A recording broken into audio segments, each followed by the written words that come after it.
నమస్తే అండి. నమస్తే. హాయ్. హాయ్.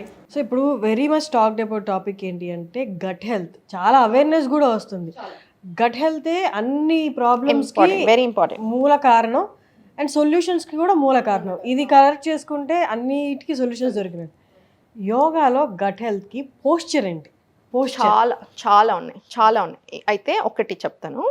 ఇప్పుడు 2 రకాలు మాట్లాడతాం. మనకి ఇండివిజువల్ ప్రాబ్లమ్స్కి కూడా యోగా ఉంటుంది, అంటే ఆసన ప్రాక్టీస్ ఉంటుంది. కానీ at the end of the day ఏంటంటే everything is interlinked in our body. ఇప్పుడు మీరు అన్న ఫస్ట్ స్టేట్మెంట్ ఏంటి, అన్నిటికీ గట్ తోటే related. Gut is the root cause for everything అంటారు. సో రూటే సరిగ్గా లేని చెట్టు ఎలా మొలుస్తుంది, దానికి పువ్వులు ఎలా వస్తాయి? సో అది సరిగ్గా చూసుకుంటేనే మన బాడీలో అన్ని ఆర్గన్స్ ఫంక్షనింగ్ కూడా బాగుంటాయి. సో మనం ఇప్పుడు యోగా చేస్తున్నప్పుడు ఆసన ప్రాక్టీస్, ప్రాణాయామం, మెడిటేషన్ ఇవన్నీ చేస్తున్నప్పుడు ఈ మొత్తం బాడీలో ఇప్పుడు మనకి సర్క్యులేషన్, బ్లడ్ ఫ్లో ఏదైతే ఆర్గన్స్, ఫర్ ఎగ్జాంపుల్ మీరు అన్నది ఒక ఎగ్జాంపుల్ ఆసన చెప్తాను. మనం ఫార్వర్డ్ బెండింగ్స్ చేస్తున్నాం. ఫార్వర్డ్ బెండింగ్స్ చేసినప్పుడు విత్ బ్రీతింగ్ తీసుకుంటాం. ఇన్హేల్, ఎక్స్హేల్, ఫార్వర్డ్ బెండ్ తీసుకుని డైనమిక్ మూమెంట్స్ ఇలా ఏం చేస్తున్నా ఆ బ్లడ్ ఫ్లో ఏదైతే ఉందో ఆర్గన్స్కి కరెక్ట్గా పోతుంది అనమాట. And also oxygen and nutrients కూడా లివర్కి, కిడ్నీస్కి సప్లై చాలా బాగా జరుగుతుంది. So automatically liver and kidneys functioning చాలా బాగా అవుతాయి. అండ్ ఆల్సో ఇమ్యూనిటీకి, మెటబాలిజంకి, డైజెషన్ చాలా బాగా అవ్వడానికి ఇలా హండ్రెడ్స్ ఆఫ్ అడ్వాంటేజెస్ వస్తాయి. ఇప్పుడు సింపుల్ ఫార్వర్డ్ బెండ్ గురించి మాట్లాడుతున్నాము. పశ్చిమోత్తానాసన, పీసీఓడి, పీసీఓఎస్ ఉన్న వాళ్ళకి, type 2 diabetes, irregular periods, reproductive హెల్త్కి, రిప్రొడక్టివ్ ఆర్గన్స్ అన్నిటికీ చాలా మంచిది. లివర్కి అంటే ఫ్యాటీ లివర్ ఉన్న వాళ్ళకి, కిడ్నీస్కి, ప్యాంక్రియాస్కి ఇట్లా. సో సింపుల్ ఫార్వర్డ్ బెండ్లోనే ఇన్ని ఉంటాయి. సో మనం అదే ఓవరాల్ బాడీ, ఫుల్ బాడీ ఆసన ప్రాక్టీస్ అందరికి వచ్చేలాగా మీరు చేస్తున్నప్పుడు ఆటోమేటికలీ అన్ని ఆర్గన్స్కి ఎలా ఫంక్షనింగ్ అవుతుందో దాంట్లోనే గట్టుకు కూడా ఫంక్షన్ అవ్వడం స్టార్ట్ అవుతుంది అలా. అండ్ మీకు అన్నట్టు ఇండివిజువల్గా కూడా ఉంటాయి. సో నేనేం చెప్తాను నా క్లాస్లో అంటే, ఒక గంట నాతో పాటు ఫుల్ బాడీ చేస్తారు కదా, మీ ఇండివిజువల్ ప్రాబ్లమ్స్కి తగ్గట్టు ఇంకొక 10-15 నిమిషాలు చేసుకోమని చెప్తాను. ఇంకా తొందరగా చాలా బాగా పనిచేస్తుంది అనమాట. సో మనం అన్ని ఆర్గన్స్ని బెటర్ చేస్తున్నాం, ఎందుకంటే బాడీలో ఒక్క ప్రాబ్లమ్ స్టార్ట్ అయినప్పుడు అన్నీ స్లోగా, నేను మీకు చెప్పాను 2 వస్తున్నాయి. ఎట్లా వస్తున్నాయి? స్లోగా అన్నీ ఖరాబ్ అవుతున్నాయి అట్లా. సో గట్ హెల్త్ కూడా మనం డైజెషన్ చాలా బాగా చూసుకోవాలి. Digestion is extremely important. ఇప్పుడు మీరు అన్నట్టు గట్ హెల్త్ అవేర్నెస్ ఇప్పుడు వస్తుంది. ఈ 50-60 సంవత్సరాల నుంచి చాలా ఎక్కువైంది. ఈ లాస్ట్ 5 yearsలో ఇంకా ఎక్స్ట్రీమ్గా ఎక్కువైంది. ఆయుర్వేద సేమ్ ఇదే మాట, 97% ఆఫ్ ది ప్రాబ్లమ్స్ గట్ నుంచి వస్తాయని 5000 years నుంచి చెప్తుంది. 5000 సంవత్సరాల క్రితమే మన పెద్దలు చెప్పారు, గట్టు నుంచే వస్తాయి అన్ని సమస్యలు. అంటే మీరు అర్థం చేసుకోండి అప్పట్లో ఎంత ఫార్వర్డ్ ఉన్నామో మనం. సో గట్ హెల్త్కి ఇప్పుడు బ్లోటింగ్ అవ్వకుండా ఉంటాయి. మనం ఇప్పుడు ఫర్ ఎగ్జాంపుల్ పవన్ ముక్త ఆసన్, మల్లాసన్ తీసుకోండి. నేను ఎక్స్ట్రీమ్లీ ఇంపార్టెంట్ ఆసన్లా కన్సిడర్ చేస్తాను, చెప్తాను. ఇండియన్ టాయిలెట్ పొజిషన్, మనం కింద కూర్చుంటాం. ఇంతకుముందు ఇప్పుడు మల్లాసన్లో మీరు కూర్చున్నట్టు అవుతే, మీరు డైలీ 20 minutes కనుక మల్లాసన్లో కూర్చోగలిగితే మీ స్పైన్ చాలా స్ట్రాంగ్ అవుతుంది. మీ రిప్రొడక్టివ్ ఆర్గన్స్కి బ్లడ్ ఫ్లో చాలా కరెక్ట్గా ఉంటుంది. అండ్ రిప్రొడక్టివ్ ఆర్గన్స్ హెల్త్ చాలా బాగుంటుంది. ప్యాంక్రియాస్ చాలా మంచిది, అన్నిటికంటే లైక్ ఎవ్రీథింగ్. థైస్కి చాలా మంచి స్ట్రెంగ్త్ అవ్వడానికి, పెల్విక్ ఏరియా, పెల్విక్ ఆర్గన్స్కి చాలా మంచి. ఇట్లా ఎందుకు మనం ఇంతకుముందు 4-5 సార్లు టాయిలెట్కి అయితే వెళ్తాం కదా, సో తప్పకుండా 4-5 సార్లు కింద కూర్చునే వాళ్ళం, స్క్వాటింగ్ పొజిషన్లో తెలియకుండా పొద్దున్నే లేచి కూర్చునే వాళ్ళం. సో అట్లా చాలాసార్లు కూర్చోవాలి. సో తెలియకుండానే మనం అలా కూర్చున్నకి మనకి ఎంత అడ్వాంటేజ్ అయింది హార్మోనల్ హెల్త్కి, ఎవరికైనా అబ్బాయిలకైనా అమ్మాయిలకైనా. వెస్ట్రన్ వచ్చేసాక ఏమైంది, కూర్చోవడం కంప్లీట్ మానేస్తాం. అందుకే క్లాసులో తప్పకుండా కూర్చోబెడతాను మళ్ళీ ఆసనాలో. ఫస్ట్ రోజు అందరూ ఇలా కష్టపడతారు, ఇలా తర్వాత 15 daysలో మంచి కూర్చుంటారు. అసలు ఇండియన్స్ కష్టపడడం ఏంది, మనకి అలా అలవాటు అయిపోయారు. ఈ మధ్యలో ఎక్కడ, ఇప్పుడు మా ఇంట్లోనే లేదు, మేము ఉండే దాంట్లోనే లేదు అసలు. ఇప్పుడు వెస్టర్నే ఉంటాయి అన్నీ. సో అలా సిచ్యుయేషన్స్ అట్లా అయిపోయినాయి. మన తెలుగులో మన పూర్వకాలం నుంచి వస్తున్న ఒక సామెత ఏంటంటే, ఏదైనా అతి మంచిది కాదు నాయన. అసలు రన్నింగ్ అతిగా చేసినా మంచిది కాదు, జిమ్ అతిగా చేసినా మంచిది కాదు. మరి యోగా మీరు 5 గంటలు చేసినా మంచిదే. That is the beauty of yoga. ఎందుకు ఎక్సెప్షనల్ అంటే ఇది కూడా అంతే, మళ్ళీ చేసే తీరుగానే చేయాలి. ఇప్పుడు మనకి వాత, పిత, కఫ అని 3 body types ఉంటాయి. సో 3 body typesలో ఇప్పుడు వాత అనే బాడీ టైప్ ఉన్న వాళ్ళు చాలా బక్కగా ఉంటారనమాట. They very lean built. పిత్త అని ఇప్పుడు నా బాడీ కాన్స్టిట్యూషన్ నార్మల్. కఫ ఏంటంటే కొంచెం హ్యూజ్ బిల్ట్, హెవీ బిల్ట్. అందుకే వాళ్ళు బక్కగా అంటే కూడా వాళ్ళది అంతే ఉంటుంది, వాళ్ళ బోన్ స్ట్రక్చర్, వాళ్ళ బాడీ. అందుకే BMI పని చేయదు అనేది లాస్ట్ 50-60 years ఎందుకు వచ్చింది, లాస్ట్ 20 years.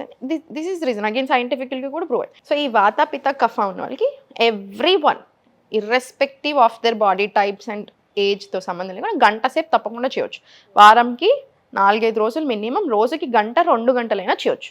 కానీ ఇప్పుడు వాత బాడీ టైప్ ఉన్న వాళ్ళు మీరు అన్నట్టు అతిగా చేశారనుకోండి, 4 గంటలు 3 గంటలు చేస్తారు, వాళ్ళకి పడదు. వాళ్ళు చేయకూడదు అంతే. Already they very lean build, వాళ్ళకి కాన్స్టిపేషన్ ప్రాబ్లమ్స్ ఉంటాయి, వాళ్ళ బాడీ టైప్.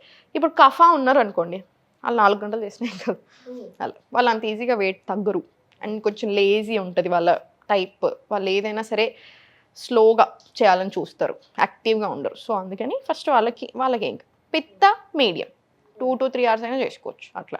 అండ్ అగైన్ మనకి యోగాలో కూడా ఇప్పుడు చాలా టైప్స్ వచ్చాయి. ఇప్పుడు మనం మాట్లాడేది హత్త యోగా, విన్యాస, అష్టాంగ, ఇలా చాలా టైప్స్ ఉంటాయి అనమాట. సో మీరు అష్టాంగ ఇప్పుడు 4-5 గంటలు చేయలేరు అట్లా. సో విన్యాస 4-5 గంటలు చేయలేరు, హత్త చేయగలుగుతారు. సో మీరు హత్త యోగా చేయాలనుకుంటే 4 గంటలైనా చేయగలుగుతారు, గ్యాప్ తీసుకొని స్లోగా చేయొచ్చు కావాలంటే, లేదా ఫుల్ స్ట్రాంగ్గా ఫ్లోస్ తీసుకోవచ్చు. So depending on your time.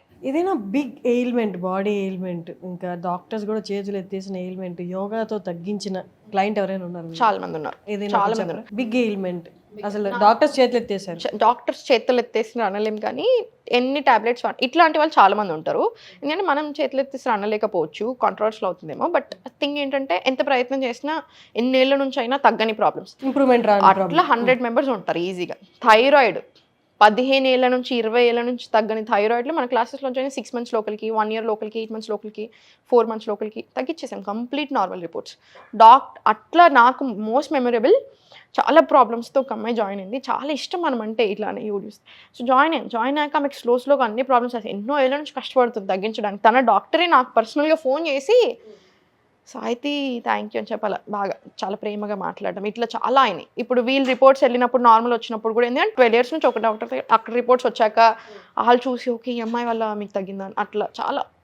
So ఇట్లా ఇంకొకటి మోస్ట్ మెమరబుల్ అంటే ఇన్ఫర్టిలిటీతో 12 ఏళ్ళు అవుతుందంట వాళ్ళకి పెళ్ళయి, 12 ఏళ్ళ నుంచి పిల్లలు లేరు, కపుల్ జాయిన్ అవ్వాలి. ఇన్ఫర్టిలిటీకి అయితే నేను కపులే జాయిన్ అవ్వమంటాను.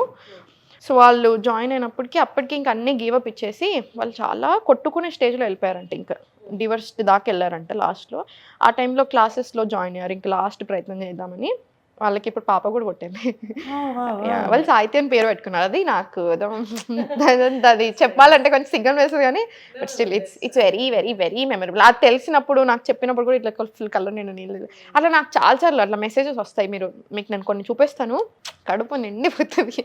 కొన్నిసార్లు అలా చూస్తే ఇట్లా కళ్ళ నుంచి ఇట్లా డ్రాప్స్ వస్తే నా హస్బెండ్ ఋషి వస్తాడు, ఏంది మళ్ళీ మెసేజ్ వచ్చిందా అలవాటు పడిపోయాడు. స్టార్టింగ్లో నేను ఇంకా మోస్ట్ మెమరబుల్ చెప్తాను, ఇట్లాంటిదే చాలా ఎక్కడ వెళ్ళినా తగ్గని ప్రాబ్లము.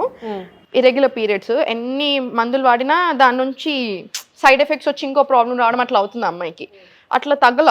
మన క్లాసెస్ జాయిన్ అయ్యాక సేమ్ అగైన్ 3 monthsలోనే, తనదైతే 3 monthsలోనే మొత్తం తగ్గిపోతే తను ఏడ్చుకుంటూ వీడియో మెసేజ్, ఫోన్ మెసేజ్, అలా ఫోన్ పెట్టి అట్లా చేస్తే అసలు అట్లా స్టార్టింగ్లో ఇట్లాంటివి వచ్చినప్పుడు నా హస్బెండ్ ఇట్లా దగ్గరికి వచ్చి ఫస్ట్ టైం తను చూసినప్పుడు ఇట్లా వచ్చి దగ్గరికి వచ్చి ఇట్లా గట్టి పట్టుకున్నాను, అంటే యూ డూయింగ్ సంథింగ్ గుడ్ అన్న ఫీలింగ్. 90-year-old నుంచి ఒకసారి మెసేజ్ వచ్చింది మన వ్యూవర్ నుంచి, క్లాస్ స్టూడెంట్ కాదు వ్యూవర్ నుంచి.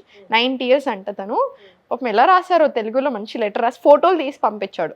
పాపం తనకు వాళ్ళకి రాయరాదు కదా, సో వాళ్ళ పిల్లలతో ఫోటో తీపిచ్చి పెట్టారు. 90-year-old నాని నేను నాకు అసలు ఇది అని ఒక పెద్ద లెటర్ రాశారు అట్లా. అది ఇంకా ఉంది నా దగ్గర ఆ లెటర్, 2 years బ్యాక్ రాశారు. అట్లా రియల్ ప్రాబ్లమ్స్కి సొల్యూషన్స్ వచ్చినప్పుడు అలాగే జనాల అప్రిసియేషన్ ఉంటుంది.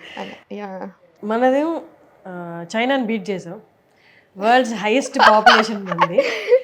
వరల్డ్స్ హైయెస్ట్ పాపులేషన్ ఉన్న కంట్రీలో ఐవీఎఫ్ సెంటర్స్ ర్యాపిడ్గా పెరిగిపోతున్నాయి.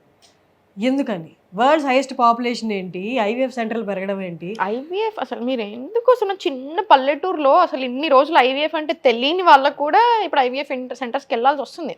ఇప్పుడు మొన్న నేను చెప్తాను, ఒక కపుల్ వెళ్ళారంట. వెళ్తే సడన్గా ఎందుకు పిల్లలు పుట్టట్లేదు, మరి ఇంకా మేము యంగ్ ఉన్నాం కదా, మేము బయట ఎక్కువ బ్యాడ్ హ్యాబిట్స్ కూడా అంత లేవు, మరి ఏమవుతుంది అని వెళ్తే చూస్తే ఎగ్స్ కౌంట్ మొత్తం కంప్లీట్లీ, అంటే జస్ట్ 3 monthsలోనే ఆమె ఎగ్స్ కౌంట్ చాలా డ్రాప్ అయిపోయాయి. సో మీరు అర్థం చేసుకోవచ్చు ఎట్లా అయిపోతుంది సిచ్యువేషన్ అనేది. జస్ట్ 3 monthsలోనే మన ఫుడ్, లైఫ్ స్టైల్, స్ట్రెస్ ఒకటి ఎట్లా అంటే వెరీ బిగ్ గేమ్ చేంజర్ బాడీలో. స్ట్రెస్ అన్నిటిని ఎఫెక్ట్ చేస్తుంది. స్ట్రెస్ ఇప్పుడు ఫర్ ఎగ్జాంపుల్ డైరెక్ట్గా గట్ని చాలా గట్టిగా ఎఫెక్ట్ చేస్తుంది. ఒక్కసారి గట్ని ఎఫెక్ట్ చేసి గట్ హెల్త్ మనది ఆల్రెడీ కొంచెం వీక్ ఉంది అనుకోండి, మీరు ఇమాజిన్ చేసుకోండి బాడీలో గేమ్స్ ఆడుతుందో లేదా. సో స్ట్రెస్ మనతో గేమ్స్ ఆడేస్తుంది. అండ్ స్ట్రెస్ని కంట్రోల్ చేసుకోవడానికి one of the best thing what actually happens, stress వచ్చినప్పుడు అందరి కడుపులో తిప్పేసినట్టు వస్తుంది, కొంతమంది మోషన్స్ వస్తాయి, రిలీజ్ అవుతాయి పొట్టలో. చూడండి మనకి స్ట్రెస్ ఎట్లా అంటే నేను ఎగ్జాంపుల్ చెప్తాను చిన్నగా, సింపుల్గా మాట్లాడి. ఇప్పుడు స్ట్రెస్ బాగా తీసుకుంటున్నాం. స్ట్రెస్ ఎందుకు పెరుగుతుంది? ఫస్ట్ స్ట్రెస్ ఎందుకు పెరుగుతుంది? మన స్లీప్ సైకిల్ సరిగా లేనప్పుడు, మన ఫుడ్ సరిగా లేనప్పుడు గట్ హెల్త్ ఎఫెక్ట్ అవుతుంది. గట్ బ్రెయిన్ యాక్సిస్ అని కూడా అంటారు. ఇప్పుడు గట్ హెల్త్ సరిగా లేనప్పుడు ఆటోమేటికలీ మన మెంటల్ హెల్త్ మీద చాలా చేంజెస్ వస్తాయి. సో 2 రకాలు. ఇప్పుడు నేను అన్ని బాగున్నాయి, బాగా స్ట్రెస్ తీసుకొని ఎక్కువ ఓవర్ థింకింగ్ చేసే పర్సన్, దాని నుంచి గట్కి ఎఫెక్ట్ అవుతుంది. లేదు నేను బ్యాడ్ ఫుడ్ తింటున్నాను, బ్యాడ్ లైఫ్ స్టైల్ ఉంది, ఆల్రెడీ గట్ ఖరాబ్, దీని నుంచి ఆటోమేటికల్లీ మెంటల్ హెల్త్ ప్రాబ్లమ్స్ వస్తున్నాయి. సో మీకు అర్థమవుతుంది కదా, ఇటు నుంచి ఇటు ఉంది, ఇటు నుంచి ఇటు ఉంది గ్రాఫ్. సో ఏ రకంగా అయినా అన్ని రకాలుగా ఇబ్బంది పడుతుంది బాడీని. సో స్ట్రెస్ ఎక్కువ అవ్వడానికి చాలా రకాల రీజన్స్ ప్లే చేస్తున్నాయి. ఇంకా మన లైఫ్ స్టైల్లో అయితే, మన లైఫ్లో అయితే చాలా ఉన్నాయి. But one main reason life స్టైల్లో చేసేది మూమెంట్స్ లేవు. బాడీకి మూమెంట్స్ ఇవ్వాలి. ఇప్పటిదాకా నేను మీకు చెప్పినట్టు బాడీలో కూడా ఒక్కో ప్లేస్లో ఒక్కో దగ్గర స్టోర్ అవుతూ ఉంటాయి స్ట్రెస్, ఎమోషన్స్ అంతా. అది రిలీజ్ అవ్వాలంటే మీరు ఫుల్ బాడీ చేయాలి అండ్ యాక్టివ్ ఉండాలి. యాక్టివ్ లేకపోతే ఎలా, ఫంక్షనింగ్ ఎలా అవుతుంది? అంతేనా? సో స్ట్రెస్ ఫీల్ అవుతుంది కదా, మన బాడీ స్ట్రెస్ ఫీల్ అవుతుంది, మనల్ని స్ట్రెస్ ఫీల్ అయ్యేలాగా చేస్తుంది. ఓవర్ థింకింగ్ 100% ఉంది, ఎవరికైనా ఎక్కువ ఉంది. నిద్రపోవట్లేదు సరిగా, తినడం సరిగా తినట్లేరు, అండ్ చాలా ఎక్కువ నాన్ వెజ్ తింటున్నారు మీరు ఆల్రెడీ ఈ ప్రాబ్లమ్స్ ఉన్నప్పుడు, ఆటోమేటికలీ మీ ఎమోషన్స్ మీ కంట్రోల్లో ఉండవు. సో డిపెండింగ్ ఆన్ మీ బాడీని బట్టి, ఇప్పుడు మీరు నేను జిమ్ వెళ్తున్నాను, లేదా నేను ప్రోటీన్ పేరుతో నేను 3 పూటలు 4 పూటలు తింటాను నాన్ వెజ్, రోజంతా తింటాను, సంవత్సరాల పాటు తింటాను, కుదరదు. మీ బాడీకి మీకు ఆల్రెడీ డైజెషన్ సరిగా లేదు, మీ కిడ్నీలు సరిగా లేవు, ఎక్కడి నుంచి అరిగించుకుంటుంది బాడీ?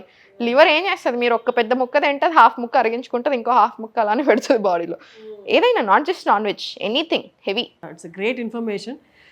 నాకు తెలిసి వ్యూయర్స్కి కూడా చాలా ఉపయోగపడుతుంది అనుకుంటున్నాను. Thank you so much. Thank you.